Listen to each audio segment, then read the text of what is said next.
வணக்கம் my dear zone mates, welcome to Shafi zone. நான் உங்க ஷஃபி அண்ட் இன்னைக்கு நம்ம பார்க்க போறது சீரியல் கொடுமைகள். இந்த வீடியோ கொஞ்சம் பாருங்க சார். வாட்?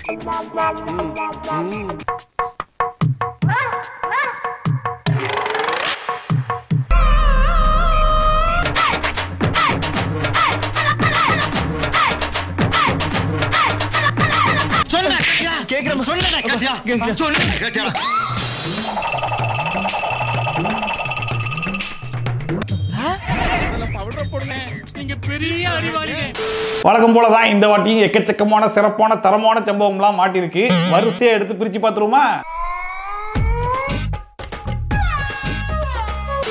ஃபர்ஸ்டா கணேஷ் குமார் அப்படிங்கிறவர் கமெண்ட் பண்ணியிருக்காப்புல, புன்னகை பூவே அப்படிங்கிற சீரியல்ல இந்த ரேட்ல இந்த எபிசோட்ல போய் பாருங்க, ஒரு தரமான சிறப்பான சம்பவம் ஒன்று நடந்திருக்கு, அது என்னன்னு கொஞ்சம் கிளியர் பண்ணுங்க அப்படின்னு சொல்லி போட்டிருக்காப்புல.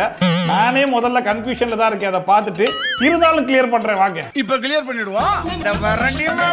செழியனுக்கும் ரேஷ்மாவுக்கும் நிச்சயதார்த்தம் நடக்க போகுது. நீ என்னையும் செழியனையும் சேர்த்து வைக்க போறேன்னு சொல்ற? ஆக்சுவலா இந்த சீரியல்ல எனக்கு எது பிடிச்சிருக்கோ பிடிக்கலையோ, பட் அதுல ஒரு லவ் வச்சிருக்காங்க பாருங்க, அந்த லவ் தான் என்ன ரொம்ப இம்ப்ரெஸ் பண்ணிச்சு. அப்படி என்னங்க உயர்ந்த காதல்?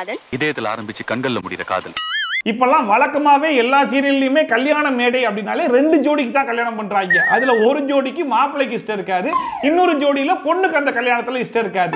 இந்த மாதிரி ஆல்ரெடி 2 சீரியல் ஓடிட்டு இருக்குல்ல, அதுல 3ஆவதா வந்து இவங்க ஜாயின் பண்ணிருக்காங்க.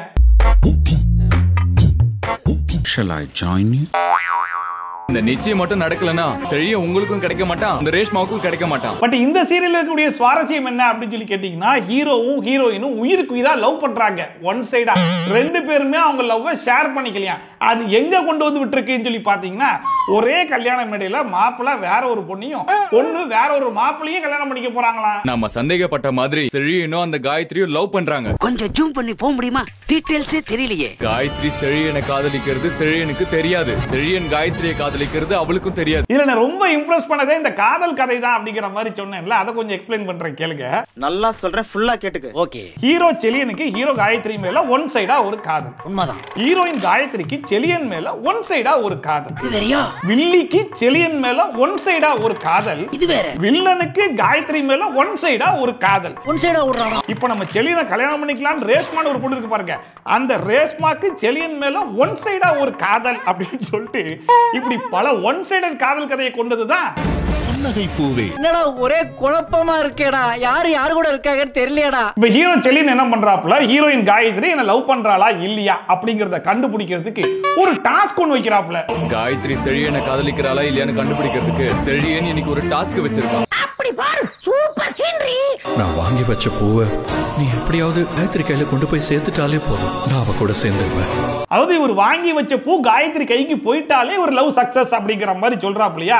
இந்த ப்ராசஸ் ரொம்ப சிம்பிள் ஆக்குறதுக்காக அந்த தட்டுல பூ அடுக்கிற பொண்ணு என்ன பண்ணுது, தவறுதலா இவர் வாங்கி வச்ச பூவையே காயத்ரி தட்டுல வச்சிருச்சு. இந்த பூ அந்த செழியன் வச்ச பூவாச்சே, இது எப்படி கரெக்டா இந்த தட்டுல வந்துச்சு? அவன் எடுக்கிற முடிவு நமக்கு சாதகமா தான் இருக்கு. அப்பாடா, எப்படியோ ஹீரோ சார் நினைச்ச மாதிரியே அவர் வாங்கின பூ காயத்ரி தட்டுக்கே போயிருச்சு. இத பார்த்த உடனே அந்த மனுஷன் நேரா போய் காயத்ரிக்கு ப்ரொபோஸ் பண்ணி அந்த பொண்ணு கழுத்திலே தாலியை கட்டிடுவாருன்னு பார்த்தா, அந்த மனுஷன் என்ன தெரியுமா பண்றாரு, காயத்ரி தட்டுல இருக்க பூவை பார்த்துட்டு சந்தோஷத்துல துள்ளி குதிப்பான்னு நினைச்சா அதை எடுத்து ரேஷ்மா தட்டுல வைக்கிறான். ஓ, நீ அப்படி வரியா? என்னடா ஒரே குழப்பமா இருக்கடா. இவர் தானடா அந்த பூ காயத்ரி கைக்கு போகணும்னாப்ல, அங்க இருந்த பூவை மறுபடியும் எதுக்குடா எடுத்து இவர் ரேஷ்மா தட்டிலேயே வைக்கிறாரு. ஒருவேளை இவருக்கு ரேஷ்மா மேலேயும் ஒரு கண் இருக்குமோ அப்படின்னு நினைச்சா அதெல்லாம் இல்லையா. அது எதுக்கு மாத்தி வச்ச? காயத்ரி தட்டுல இருக்கிறது காயத்ரி கைக்கு போறதுல ஆச்சரியப்பட எதுவுமே இல்லையடா. ரேஷ்மா தட்டுல இருக்கிற பூ காயத்ரி கைக்கு போகணும், தாண்டா டாஸ்க். இத கேட்டதுக்கு அப்புறம் நம்ம மைண்ட் வாய்ஸ்ல ஏதாச்சும் அசிங்கமா திட்டிக்கலாம்னு சொல்லி பார்த்தா, பாஸ் நீங்க எதுக்கு அவசரப்படுறீங்க, அதெல்லாம் நாங்களே திட்டிக்கிறோம்னு சொல்லிட்டு அவங்களே திட்டிக்கிறாங்க. இந்த லவ் பண்ற எல்லா பயலுகளுமே பைத்தியக்கார பயலுகளா தான் இருக்கானுங்க. சேர்றா, ஃபைனலா அவர் நினைச்ச மாதிரி அந்த பூ தட்டு மாறுச்சா இல்லையா அப்படின்னு சொல்லி கேட்டீங்கன்னா, அது எப்படி ஹீரோ ஒரு விஷயத்தை நினைச்சு நடக்காம போயிரும், அது மாறிடுச்சு. ஆனா அந்த மாறின அழக நீங்க பார்க்கணுமே.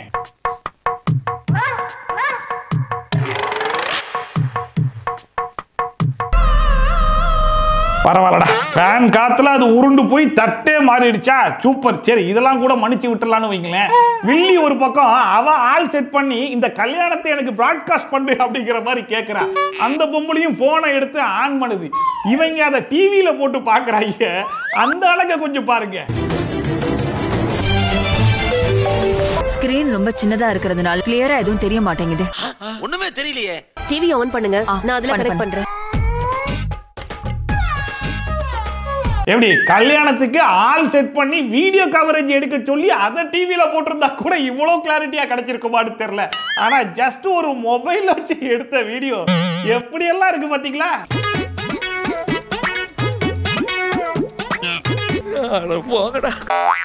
சரிப்பா, இதுல ஹீரோ, ஹீரோயின், வில்லன், வில்லி இவங்கெல்லாம் மாத்தி மாத்தி அடிச்சுக்கிறதெல்லாம் ஒரு பக்கம் இருக்கட்டும். ஆனா இதுல ஒத்தையா அந்த ரேஷ்மா புள்ளன்னு ஒரு புள்ள இருக்குது. அந்த புள்ள பாவம் இல்லையா அப்படின்னு நீங்க நினைக்கிற மாதிரி தான் நானும் நினைச்சிட்டு போய் எட்டி பார்த்தேன். ட்ரெயின் எங்க போனான்னு தெரியல. கார்ல வரும்போது அவன் முகமே சரியில்லை. நிச்சயம் பண்றதுக்கு முன்னாடி இப்ப எங்கேயாவது எஸ்கேப் ஆயிர போறான் மாமி. இதற்கெல்லாம் என்ன காரணம்? நாம் சிந்திக்காதது ஒன்று மட்டுமே தான் காரணம் என்பதை இங்கே நான் தெல்ல தெளிவாக சொல்லிக் கொள்ள கடமைப்பட்டிருக்கின்றேன். வண்டர்ஃபுல்ரா, மார்வலஸ்ரா. அதாவது என்கேஜ்மெண்ட் டைம்ல ஏங்கிட்டு இருந்து மாப்பிள்ள தப்பிச்சு ஓடி போயிருவானோ அப்படின்னு பதட்டத்தில் இருக்கக்கூடிய ஒரு ரேஷ்மா. லவ்வ சொல்லாம ஒரே கல்யாண மேடையில தனித்தனியா உட்கார்ந்து இருக்கிற ஹீரோ, ஹீரோயின் இவங்க ரெண்டு பேரையும் கேப்சர் பண்ண நினைக்கும் வில்லன், வில்லிகள் அப்படின்னு சொல்லிட்டு இப்படிப்பட்ட ஒரு கன்றாவியான கள்ளக்காதல் கதையை நான் எந்த சீரியல்லையும் பார்த்தது இல்லடா. சரி, முதல்ல நானே இருந்துட்டு போறேன். அடுத்த ஸ்டீஃபன் அப்படிங்கிறவர் கமெண்ட் பண்ணிருக்காப்ல. இந்த மனுஷன் தான் நம்மளுக்கு ரெகுலரா கண்டென்ட் கொடுக்கறாப்ல. 100 ஆண்டு காலம் வாழ்க. மனசெல்லாம் அப்படிங்கிற சீரியல்ல இந்த ரேட்ல இந்த எபிசோட்ல போய் பாருங்க. ஒரு சிறப்பான சம்பவத்தை பண்ணி வச்சிருக்காங்க அப்படின்னு சொல்லிட்டு நானே வருவேன் சீரியலுக்கு அடுத்தபடியா நம்மளுக்கு ரெகுலரா கண்டென்ட் கொடுக்கிறது யாருன்னு சொல்லி கேட்டீங்கன்னா இந்த மனசெல்லாம் தான். இந்த சீரியல்ல வர ஹீரோயின் மட்டும் தான் என்னால புரிஞ்சிக்கவே முடியல. ஏன்னா இந்த பிள்ளை ரொம்ப நல்லவ. எந்த அளவுக்கு நல்லவ அப்படின்னு சொல்லி கேட்டீங்கன்னா, வேற ஒரு பிள்ளைக்கு புருஷனாகலாம்னு சொல்லி காத்துக்கிட்டு இருந்த ஒரு மனுஷனை கூட்டு வந்து இங்க பாரு, நீ உசுரோட இருக்கணும்னா அந்த தாலியை என் கழுத்துல நீ போடணும் அப்படின்னு சொல்லி அந்த மனுஷன் ஜஸ்ட் தூக்கி போட்ட தாலி இந்த புள்ள கழுத்துல விழுந்துச்சுன்ற ஒரே காரணத்தினால மிரட்டி கல்யாணம் பண்ணிக்கிச்சு. எப்படி தாலி கட்டினாருன்றது எனக்கு முக்கியம் இல்ல. அவர் கட்டின தாலி என் கழுத்துல இருக்கு, அதனால அவர் தான் என் புருஷன். ஆக்சுவலா இந்த ஹீரோயின் ஒரு தியாகி. ஏன்னா இந்த புள்ளுடைய வாழ்க்கையவே பணைய வச்சு அந்த மனுஷனுடைய உசுரை காப்பாத்திருச்சு. ஒரு பக்கம் உசுரை காப்பாத்திருந்தாலும் இன்னொரு பக்கம் அந்த புள்ளையுடைய வாழ்க்கையை கெடுத்துருச்சா இல்லையா? நிறைவேறியது வானதியின் எண்ணம், கேள்விக்குறியானது மூவரின் வாழ்க்கை. பொண்ணோட வாழ்க்கை எதிர்காலத்தை பத்தி எனக்கு கவலை இல்ல. அதனால இப்போ இந்த புள்ளைக்கு இருக்கக்கூடிய மிகப்பெரிய கவலை என்ன அப்படின்னு சொல்லி பாத்தீங்கன்னா, இந்த புள்ளையால கெட்டு போனா அந்த புள்ளையுடைய வாழ்க்கையை சரி செய்யணுமா. அத்தை என்ன விடுங்க அத்தை, முதல்ல அவங்க ரெண்டு பேரும் பிரச்சனையை முடிப்போம். அவரே கொண்டு வைப்பாராம், அவரே எடுப்பாராம், பழி எங்க மேல போடும். என் மனசுல இருக்கிற ஒரே ஒரு ஆசை, கரிகாலன் மாமாவையும் நந்தினியையும் ஒண்ணு சேர்க்கணும். நான் என்ன கேக்குறேன், இதுக்கு ஒழுங்கா அவங்க ரெண்டு பேரையும் கல்யாணம் பண்ண விட்டுருந்தாலே அந்த புள்ள வாழ்க்கையும் இந்த மனுஷன் வாழ்க்கையும் நல்லா இருந்திருக்கும்ல. சாரி காட்டி நான் தெரியாம. ஆக மொத்தத்துல பாருங்க, இந்த புள்ள நினைச்ச வாழ்க்கையும் வாழாம அவங்க நினைச்ச வாழ்க்கையும் வாழ விடாம தடுத்து இப்ப அவங்களுக்கு எல்லாம் சமூக சேவை செய்யறது தான் ஹீரோயினா. ஏண்டா இதையே வேற யாராச்சும் பண்ணிருந்தா அவங்கள வில்லின்னு சொல்லிருப்பீங்களா? யாரு உலகமாக ஃப்ராடா இருக்கு. சரி ரைட், இப்ப மேட்டருக்கு வருவோம். இப்ப புதுசா கல்யாணம் ஆனா அந்த ரெண்டு ஜோடிகளையும் ஹனிமூனுக்கு அனுப்பலாம் அப்படின்னு சொல்லி முடிவு பண்ணி அவங்களுக்கு தேவையான டிராவல், ஃபுட்டு, ஸ்டே எல்லாத்தையும் அரேஞ்ச் பண்ணிட்டேன் அப்படிங்கிற மாதிரி சொல்றாப்ல. ஆனா கடைசி வரைக்கும் எங்க போக போறாங்க ஹனிமூனுக்கு அப்படிங்கறத மட்டும் சொல்லல. அருள், வானதி, கரிகாலன், நந்தினி இவங்க 4 பேருக்கும் ஹனிமூன் போறதுக்கு டிக்கெட் புக் பண்ணிட்டு வந்திருக்கேன். பகவானே, நேரத்துக்கு போறதுக்கு, போன இடத்துல தங்குறதுக்கு, சாப்பிடுறதுக்கு மொத்தமா சேர்த்து புக் பண்ணிட்டேன். இந்த காலத்துல கேட்டாவே ஒரு மனுஷன் தர்றது கஷ்டம். நீங்களாம் வலிக்க கொண்டாந்து தர்றீங்க பாருங்க. உங்களை மாதிரி மனுஷன் எல்லாம் இருக்கனாலதான் கொஞ்சமாச்சும் மழை பெய்யுது. ஆனா இந்த ரெண்டு ஜோடியுமே இஷ்டம் இல்லாம கல்யாணம் பண்ண ஜோடியாச்சே, அதனால எங்களுக்கு எல்லாம் போறதுக்கு இஷ்டம் இல்லைங்க அப்படிங்கிற மாதிரி சொன்ன உடனே சரி போய் அந்த டிக்கெட் எல்லாம் கேன்சல் பண்ணிட்டு வாயா அப்படிங்கிற மாதிரி சொல்லி அனுப்பிச்சிடுறாங்க. நீங்க 4 பேர் என்ன சொல்றீங்க? எனக்கு போக விருப்பம் இல்லை. நானும் போகல. முதல்ல போய் அந்த டிக்கெட்டை கேன்சல் பண்ணுங்க. ஆனா இப்ப ஹீரோயினுக்கு நானே என் புருஷனும் ஹனிமூனுக்கு போய் பெருசா என்ன பண்ண போறேன், அந்த ஆள் கிடக்குறான். ஆனா என்னால வாழ்க்கை கெட்டு போன அந்த புள்ளையும் அந்த புள்ளையுடைய புருஷனும் தான் ஹனிமூனுக்கு போகணும்னு சொல்லிட்டு ஒரு பிளான் ஒண்ணு போடுறாங்க. தெரியுமா, நாங்க 4 பேரும் கொடைக்கானலுக்கு ஹனிமூனுக்கு போறோம். ரொம்ப சந்தோஷமா. ஐயோ, பைபிள்ல ஏதோ பிளான் பண்ணுதே. நந்தினி தான் ஆசைப்படுறான்ல, வாங்க பெரியமா. நீங்க வரலன்னு சொன்னா பெரிய மாமாவும் சங்கடப்படுவாங்க. சந்தோஷப்படுவாரு. வெறும் பொய்யா சொல்லிக்கிட்டு தெரியலாம். அண்ணன் சொல்லி நான் வரலனா அண்ணன் சங்கடப்படும். அதனால நான் வரேன் வானதி. அந்த புள்ளியோடைய அம்மாக்கே கால் பண்ணி நாங்களாம் ஹனிமூனுக்கு போக போறோம், நீங்களும் கூட வரணுமா? சொன்னது யாரு? உங்க அண்ணன் தான் அப்படிங்கிற மாதிரி சொன்ன உடனே என் அண்ணனே சொல்லிட்டாப்லையா, அப்ப என்னால தட்ட முடியாதே அப்படிங்கிற மாதிரி அவங்க சொல்றாங்க.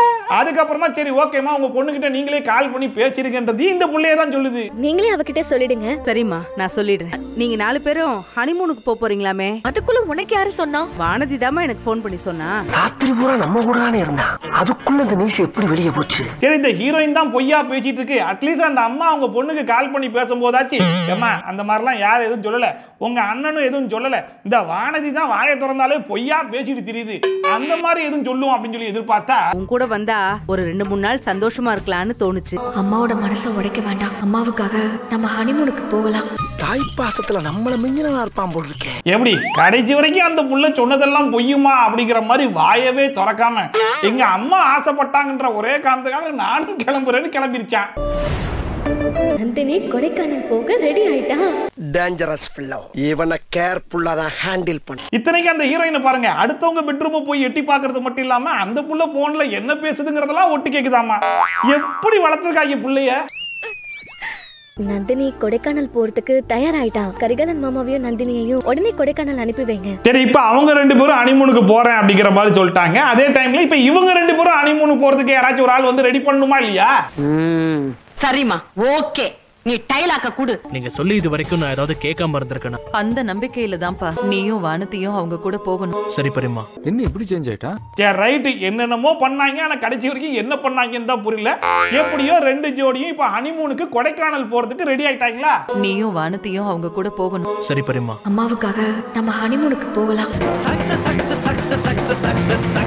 வார்த்தைக்கு வார்த்தை ஹனிமூனுக்கு கொடைக்கானலுக்கு போறோம் கொடைக்கானலுக்கு போறோம்ன்ற மாதிரி தானே பேசிட்டு இருந்தாங்க. கொடைக்கானலுக்கு ஹனிமூனுக்கு போறோம், உடனே கொடைக்கானல் அனுப்பி வைங்க. நந்தினி கொடைக்கானல் போக ரெடி ஆயிட்டா. இப்ப கடைசில ஹீரோ சார் ஹனிமூனுக்கு எங்க தெரியுமா போறாரா? நான் ஒன்னும் ஹனிமூன் கொண்டாடுறதுக்காக ஏற்காடுக்கு வரல. நான் ஒன்னும் ஹனிமூன் கொண்டாடுறதுக்காக ஏற்காடுக்கு வரல. பெரியம்மா மனசு கஷ்டப்படக்கூடாதுன்னு தான் நான் ஒத்துக்கிட்டேன்.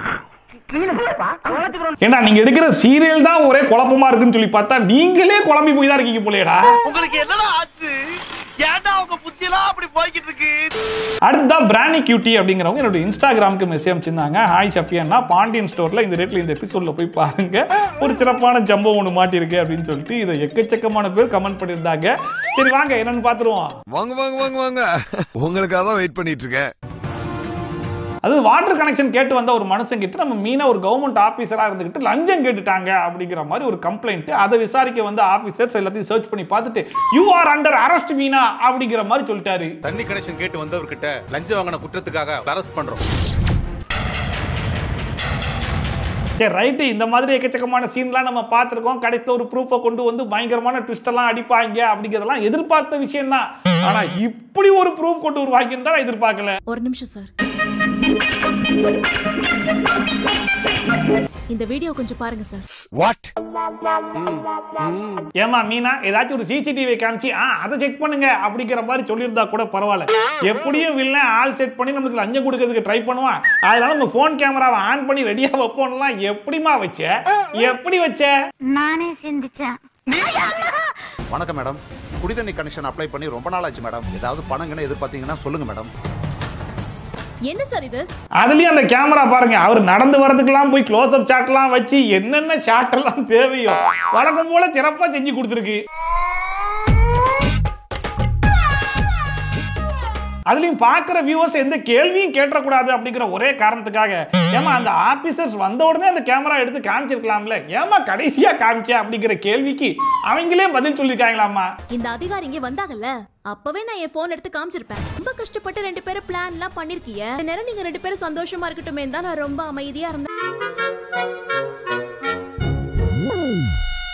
அடுத்ததா கோஜோ அப்படிங்கிறவங்க என்னோட இன்ஸ்டாகிராமுக்கு மெசேஜ் அனுப்பிச்சிருந்தாங்க. அப்புறம் கெட்டி மேளம் அப்படிங்கிற சீரியல்ல இந்த ரேட்ல இந்த எபிசோட்ல போய் பாருங்க, ட்ரோனை வச்சு ஒரு சிறப்பான சம்பவம் பண்ணிருக்காங்க அப்படின்னு சொல்லிட்டு நீங்க ட்ரோனையும் விட்டு வைக்கலங்க. சிலையை சுத்தம் பண்ணி எடுத்துட்டு போகும்போது அதாவது ஹீரோயின் சாமி சிலையை கழுவலாம் அப்படின்னு சொல்லி எடுத்து வச்சு கழுவிட்டு இருக்கும் போது வில்லனுங்க என்ன பண்றாங்க, இவங்களை தள்ளி விட்டுட்டு அந்த சிலையை கடத்திட்டு போயிடுறாங்க. அட போச்சே. சொல்லுங்க யாரு? சாமி சிலை வெற்றி. இப்ப என் பொண்டாட்டி கையில என்னடா காயம் அப்படின்னு சொல்லிட்டு நம்ம சைக்கோ புருஷன் வந்து கேட்கும் போது அவங்க அத்தை மறுபடியும் நடந்த சம்பவத்தை மறுபடியும் சொல்றாங்க.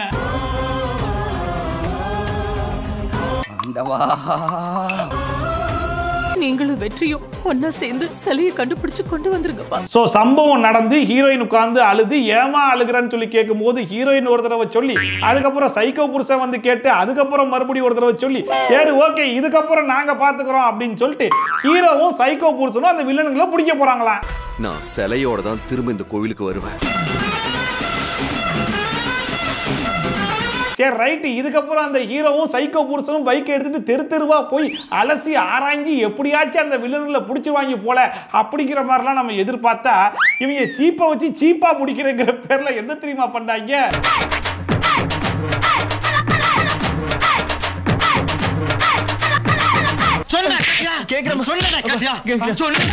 ட்ரோன் ஆபரேட்டரை கூட்டு வந்து நாங்க எதுக்குடா தெரு தெருவா சுத்தணும், அந்த ட்ரோனை தெரு தெருவா சுத்த சொல்றா அப்படின்னு சொல்லி அந்த ட்ரோன் எல்லாம் சுத்த விடுறாங்க. சம்பவம் நடந்து எப்படியும் அரை மணி நேரத்துக்கு மேல இருக்கும். இருந்தாலும் அந்த வில்லனுங்க பாருங்க பக்கத்து ஏரியால சுத்திட்டு இருக்காங்க. இத்தனைக்கும் அந்த கார் தான் அப்படிங்கறத எப்படி கண்டுபிடிச்சாங்கன்றது வேற தெரியல. எங்க இருந்து உங்களுக்கு இதெல்லாம் வருது? அதான்டா எனக்கு தெரியல. ஆனா இதை விட ஹைலைட்டான காமெடி என்ன தெரியுமா? இவனுங்க ஒரு வழியா அந்த காரை கண்டுபிடிச்சிட்டாங்க. சரி, ஆனா அந்த காரை எப்படி ட்ராக் பண்றது? இவங்க கிட்ட ஜிபிஎஸ் இருக்குதுன்னு சொல்லி கேட்டா இவங்க கிட்ட ட்ரோன் இருக்குல்ல, அந்த ட்ரோனையே ஜிபிஎஸ் மாத்துவோண்டான்னு சொல்லிட்டு ஒரு சம்பவம் ஒண்ணு பண்ணாங்க பாருங்க.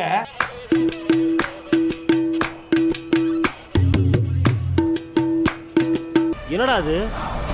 யார கேமரா விட்டு வாட்ச் பண்றாங்கனா? என்ன கொடுமை சரவணன். ஆனா அங்க சுத்தி இங்க சுத்தி கடத்துல வில்ல இருக்கிற இடத்துக்கே போய் வில்ல மண்டைக்கு மேலேயே அந்த ட்ரோனை ஓட்டுனீங்க பாத்தீங்களா? அங்க அங்க நிக்கிறீங்கடா நீங்க. பண்ணி புகழ்ந்தால் பிடிக்காது தெரியுமே. ஆனா எப்படிதான் இப்படிப்பட்ட காமெடி எல்லாம் சிரிக்காம பண்றாங்கன்னு தான் எனக்கு சத்தியமா புரிய மாட்டுது. அடுத்தா ஐஎம் கோகுல் அப்படிங்கிறவர் என்னோட இன்ஸ்டாகிராமுக்கு மெசேஜ் அனுப்பிச்சிருந்தாப்புல, ஹாய் ப்ரோ, பாண்டியன் ஸ்டோர்ல இந்த ரேட்ல இந்த எபிசோட்ல போய் பாருங்க, அரசியை வச்சு ஒரு சம்பவம் ஒன்று பண்ணிருக்காங்க அப்படின்னு சொல்லிட்டு. வாங்க இது என்ன சம்பவம்னு நானே சொல்றேன். ப்ளீஸ். நான் சொன்ன மாதிரி கார் ஜெயிச்சிருந்தா சமாளிச்சிருக்கலாம். ஆக்சுவலா இப்போ நான் உங்களுக்கு ஒரு டாஸ்க் கொடுக்க போறேன். என்கிட்ட சேலஞ்ச் பண்றியா? அதாவது கார்ல பேக் சீட்ல நம்ம அரசி உட்கார்ந்துருக்காங்கல்ல, ஆக்சுவலா அந்த அரசி யாருக்கு பின்னாடி உட்கார்ந்துருக்காங்கன்றத கரெக்டா சொல்லுங்க பாப்போம். ஒரு பாய். அம்மா தான் சார். யாரு பின்னாடி? அவங்க அம்மா பின்னாடி தான் அரசி உட்கார்ந்துருக்காங்கன்னு ரொம்ப கான்பிடென்ட்டா சொல்றீங்களா? சரி ரைட், இப்போ அடுத்தத பாருங்க. கண்டிப்பா சொல்லணும். அவங்க அண்ணன் பின்னாடி தான் உட்கார்ந்துருக்காங்கன்னு மாத்தி சொல்றீங்களா? சரி ரைட், இப்போ உங்களுக்காக ஒரு ஒயிட் ஷாட்டும் காட்டுறேன், அதையும் பார்த்துட்டு ஒரு நல்ல பதிலா சொல்லுங்க. அப்புறம் போலீஸ் ஜெயிலு கோர்ட் அலைய வேண்டியதாயிடும். ஃபைனல் ஆன்சரா என்ன சொல்றீங்க? அவங்க அம்மா பின்னாடி தானே அந்த புள்ள உட்கார்ந்துருக்குன்னு சொல்றீங்க. சரி ரைட், மறுபடியும் பாருங்க. அப்ப இப்படியே விட்டுறலாம்னு சொல்றியா? ஆஹா, விடவே கூடாது. ஏமா உனக்கு டைலாக் கொடுக்கலன்ற ஒரே காரணத்துக்காக உங்க அம்மாக்கு பின்னாடியும் போய் உட்கார்ற, உங்க அண்ணனுக்கு பிரேம் வச்சா அதுக்கு பின்னாடியும் வந்து உட்கார்ற. ஏய் என்னடா இது, கடத்துல ஏன் பின்னாடி வந்து உட்கார்ந்துருக்கீங்க? உங்க பாட்டுக்கு எல்லாரும் மறந்துட்டு என்ன விட்டு வந்துட்டீங்க. இங்க இருந்து 3 வண்டி மாறி வந்திருக்கேன். அடுத்த கண்டென்ட் யார் ரெடி பண்ணிருக்கா தெரியுமா? நம்ம ஹரி. என்னதான் நம்ம வியூவர்ஸ் கண்டென்ட் கொடுத்தாலும் நம்ம ஹரி கொடுக்கிற கண்டென்ட்க்கு நிகரா யாராலையும் கொடுக்க முடியாதுங்க. ரொம்ப தேங்க்ஸ் மாப்ள. லக்ஷ்மி கொடுத்து வச்சவ. இது என்ன சீரியல் தெரியும்ல? லக்ஷ்மி கல்யாணம். அதாங்க அந்த லெதர் ஷூ தூக்கி வில்ல மேல போட்ட உடனே அவனுக்கு அலர்ஜி ஆகி இருமல்லாம் வந்து தண்ணி குடிச்சிட்டு இருப்பாங்க. அந்த கேப்ல மொத்த பேர் தப்பிச்சு போயிருவாங்களே. லெதர் ஷூவா? அதனாலதான் அண்ணன் இருமுறாரு. நல்ல டாக்டரா போய் பார்க்க பாரு, ரொம்ப வீக்கா இருக்க. லெதர்னா அலர்ஜி. ஆனா அங்க வச்ச ட்விஸ்ட் என்னன்னு சொல்லி பாத்தீங்கன்னா யாரும் தப்பிச்செல்லாம் போகலையா. நம்ம வில்லனுகள் எல்லாம் போய் மறுபடியும் அவங்கள எல்லாம் புடிச்சிட்டு வந்துட்டாங்களா. இப்போ மறுபடியும் அவங்க எல்லாருமே வில்லங்கிட்ட இருந்து மறுபடியும் தப்பிச்சு போகணும். அதுதான் டாஸ்க். லக்ஷ்மியை விட்டுட்டு என்ன சுடுங்க. என்ன சுடுங்க. அப்படிலாம் இல்ல. அப்ப நாளைக்கு துப்பாக்கி சுடுறதுல நீ ஃபர்ஸ்டா வரணும். ஓகே மாமா. முதல்ல உன்னையே சொல்றேன். இல்ல சொன்னா கேளு. இவங்க எல்லாம் எப்படியும் தப்பிச்சு போயிருவாங்க அப்படிங்கிற கான்ஃபிடென்ட்லாம் எனக்கு இருந்துச்சு. அதுல எந்த மாற்றமும் இல்ல. ஆனா இப்படி தப்பிச்சு போவாங்க அப்படிங்கறத சத்தியமா என் கனவுல கூட நல்லா நினைச்சது இல்லைங்க.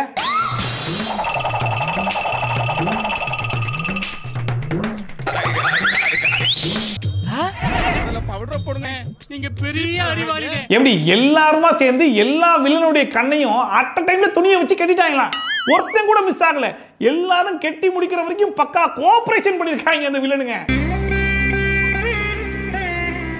இப்படி கேவலமா போச்சடா your point of view. சரி, துணியை வச்சு கண்ணை கட்டினதை கூட மன்னிச்சு விட்டுறலாங்க. முதல்ல அந்த துணி எப்படா வந்துச்சு அப்படின்னு சொல்லி அவங்க கிட்ட கேட்டா அந்த துணியை எங்க இருந்து ரெடி பண்ணி எடுத்து வந்திருக்காங்க.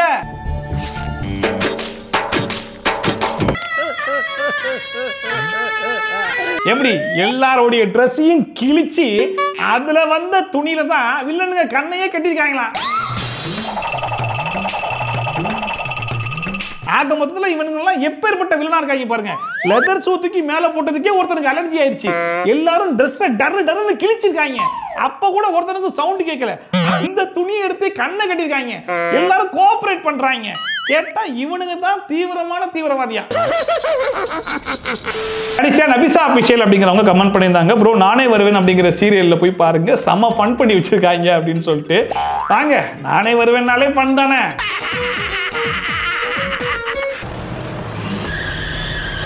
நம்ம மோகனையாவுடைய பொண்ணு நல்லா வளர்ந்துருச்சு, 7 வருஷம் ஆயிடுச்சா இல்லையா. அந்த புள்ள தெரியாம என்ன பண்ணுது, ஃப்ரண்ட் கியரை போட்டு போறதுக்கு போல பேக் கியரை ஆன் பண்ணிருச்சு போல இருக்கு. பின்னாடி நின்று நம்ம ராதாமா ஆகிய ராதிகா மேல ஏத்திருச்சு. நான் ஆக்சிடென்ட் பண்ண விஷயம் அப்பாக்கு மட்டும் தெரிஞ்சு போச்சுன்னா அதுவும் இல்லாம இவங்கள பார்த்துட்டா ரொம்ப பெரிய பிரச்சனை ஆயிடும். என்ன பண்றது? இப்போ ஒரு ஆக்சிடென்ட் பண்ணி உயிருக்கே தவிச்சிட்டு இருக்காங்க நம்ம ராதாமா. ஆனா அதை பத்தி கவலைப்படல அந்த புள்ள.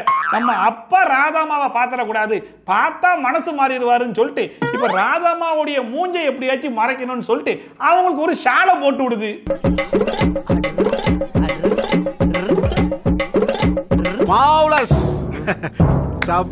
சரி, அந்த புள்ள தான் சின்ன புள்ளத்தனமா நம்ம அப்பா பாத்திரக்கூடாது அப்படிங்கிறதுக்காக ஒரு ஷாலை சுத்தி விட்டு போயிருக்கு. இப்ப நம்ம ராதாமாவுடைய கரண்ட் புருஷன் அங்கேருந்து வந்துட்டான். வந்த உடனே ஏய் ராதாமா என்னம்மா அப்படின்னு சொல்லிட்டு பிரிச்சு போட்டு மூஞ்சிஞ்செல்லாம் பாப்பான்னு சொல்லி பார்த்தா கடைசி வரைக்கும் அவனும் மோகன் ஐயா பாத்திரக்கூடாதுன்றதுக்காக அந்த ஷாலை கழட்டாமே ஹாஸ்பிட்டல் கூட்டு போறான். ராதிகா கண்ணு தர ஏறிட்டு பேசு. நாங்க கிளம்புறோம், போலாம். உன் கடமை உணர்ச்சிக்கு ஒரு அளவே இல்லையாடா. இந்த கோமாளித்தனம்லாம் எதுக்குடா பண்றீங்கன்னு சொல்லி கேட்டா கடைசி வரைக்கும் எங்க மோகனையா ராதாமாவை பார்க்காமலே இருந்தா தானே ஒரு சஸ்பென்ஸ் இருக்குன்றாங்க. ஒத்துக்கிட மனசு இல்லனாலும் அதான் நேசம். பட் இந்த வாட்டி சும்மா சொல்லக்கூடாதுங்க. நம்ம நானே வருவேன் எந்த அளவுக்கு இறங்கி காமெடி பண்ணுவாங்களோ அதுக்கு ஈக்குவலா எல்லா சீரியலும் சிறப்பா பண்ணிருந்தாங்க. Competition boss, competition. இன்னைக்கு வீடியோ, இன்னைக்கு இந்த வீடியோ பார்த்து கொஞ்சம் என்ஜாய் பண்ணிருப்பீங்க நம்புறேன். ஒருவேளை நீங்க என்ஜாய் பண்ணீங்கன்னா அது மறக்காம கமெண்ட் செக்ஷன்ல சொல்லுங்க. அண்ட் இதே மாதிரி ட்ரோல்ஸ் அண்ட் ரிவ்யூஸ்லாம் கண்டிப்பா பார்க்கணும்னு வச்சீங்கன்னா சப்ஸ்கிரைப் பண்ணிட்டு பக்கத்துல இருக்க பெல் ஐகானை டான் தட்டி விட்டீங்கன்னா நான் போடுற வீடியோ நோட்டிஃபிகேஷன் டான் டைம்க்கு வந்து சேர்ந்துடும். ஸோ மீண்டும் இந்த மாதிரி சூப்பரான வீடியோட சூப்பரான ரிவ்யூவோட சூப்பரான ட்ரோலோட உங்களை வந்து சந்திக்கிறேன். Bye from Shafi. Ta ta bye bye and take care.